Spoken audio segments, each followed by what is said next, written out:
if you or your listeners want to take a look at this, there's an amazing article written by Malcolm Gladwell in the New Yorker from a little while ago, where he talks about the $1 million homeless man.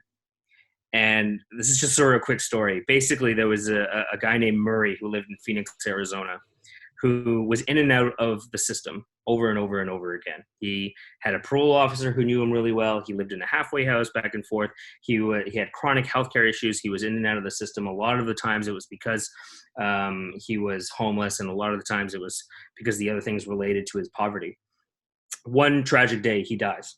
And so his nurse, his healthcare worker, his parole officer, his halfway home mother, whatever it is, they all came to his funeral, and they were having coffee after his funeral, and they discovered on the back of a napkin, they said, "You realize that the government spent $1 million on this homeless man, and we couldn't help him." And why is that?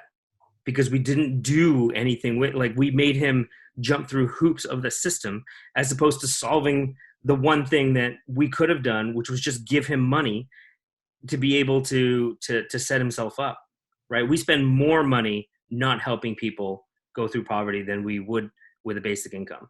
And Feed Ontario did a study in Ontario and said the cost of poverty in Ontario alone is up to $33 billion a year, most of that in healthcare. My wife's a nurse. She worked in the emergency room for over a decade.